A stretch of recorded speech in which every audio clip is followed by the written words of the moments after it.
They told you to smile more. They told you to dress better. They told you to be available, to be fun, to be effortless.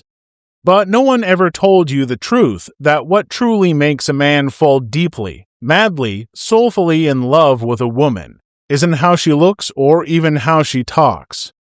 It's how she touches the parts of him he never dares show the world. Carl Jung spent his life studying the hidden layers of the human mind, our dreams, our wounds, our shadows. And while others tried to decode love through logic or surface-level advice, Jung dove into the unconscious where real attraction begins. So today, we're not talking about flirting tips or how to make him miss you tricks. We're going deeper into the world of the masculine psyche, where love becomes transformation and where a man doesn't just want a woman, he needs her to become whole. Carl Jung believed that every person is split between the self we show to the world and the shadow we hide in silence. This shadow isn't evil. It's just wounded. It's made of childhood pain, buried emotion, silent trauma, and the parts of ourselves we were told not to feel. And here's the secret most women never hear. Men are taught to hide their shadows more than anyone. He's told to be strong, successful, emotionless, untouchable. But beneath the armor is a boy who once felt rejected, unseen, or afraid. And he's carried that into adulthood like a ghost he doesn't know how to name. So when a man meets a woman who doesn't just stimulate his body but speaks to that unseen part of him, he doesn't just feel attraction. He feels a kind of homecoming. She doesn't fix him. She sees him, and that is when he begins to fall. Jung introduced a profound concept, the anima. It's the feminine aspect of a man's unconscious mind.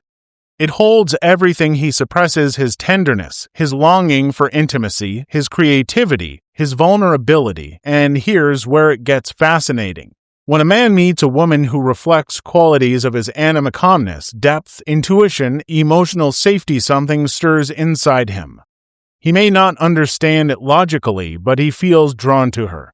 Pulled toward her like a memory from a forgotten dream. She doesn't chase. She glows. She doesn't entertain. She holds space.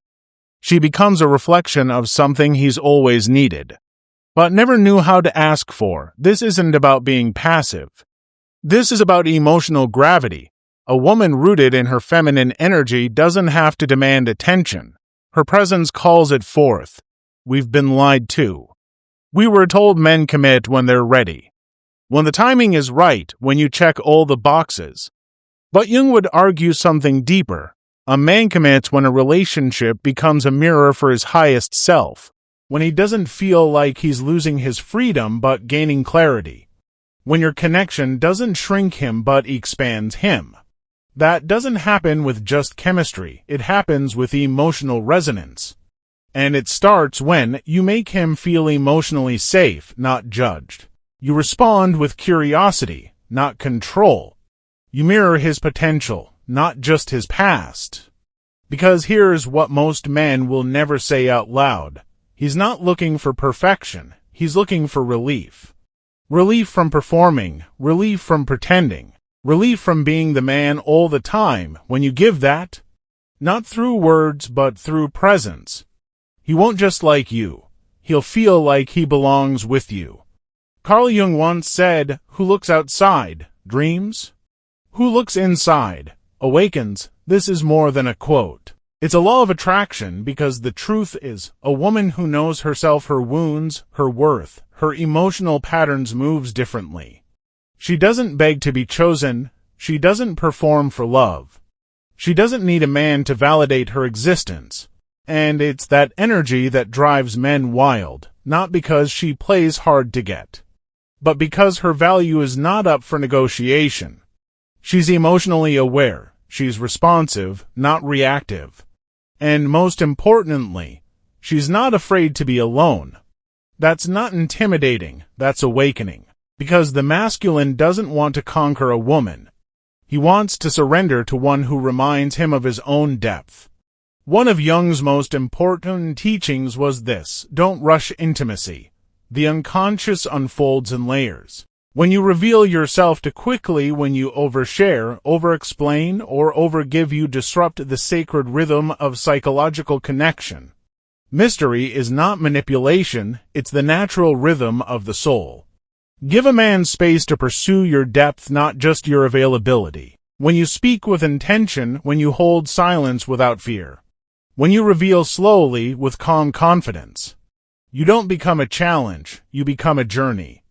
And journeys are what men remember, not because you were hard to get, but because you made them want to understand you. That understanding is what builds devotion.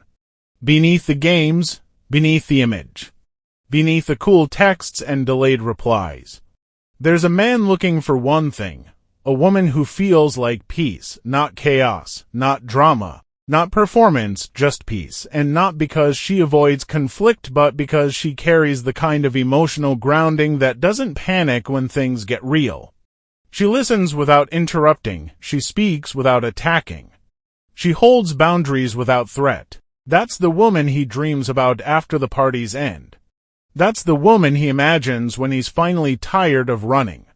That's the woman he'll commit to, even if it scares him. Because love, to a man, isn't about loud passion. It's about who he becomes when he's with you. It's easy to believe that love is about the right things said at the right time, but Carl Jung knew better. The unconscious mind, the space where true love lives, doesn't respond to language. It responds to energy. That's why sometimes you can say all the right things and still feel like he's drifting, like something is missing. Like no matter how much you give, it's not enough. Because what he's truly responding to is how he feels in your presence.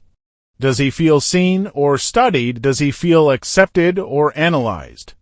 Does he feel like he's stepping into a warm space or walking on eggshells?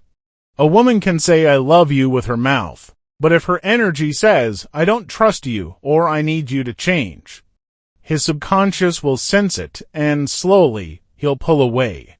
But a woman who says little, yet carries warmth in her eyes, calm in her voice, and peace in her silence, that woman becomes unforgettable. Because love doesn't live in what's said, it lives in what's felt. Here's something few women realize. Every man, consciously or not, tests one thing. Will you abandon yourself to win him? It starts small. He gets distant. You get anxious. He goes quiet, you over-explain. He forgets, you forgive too quickly.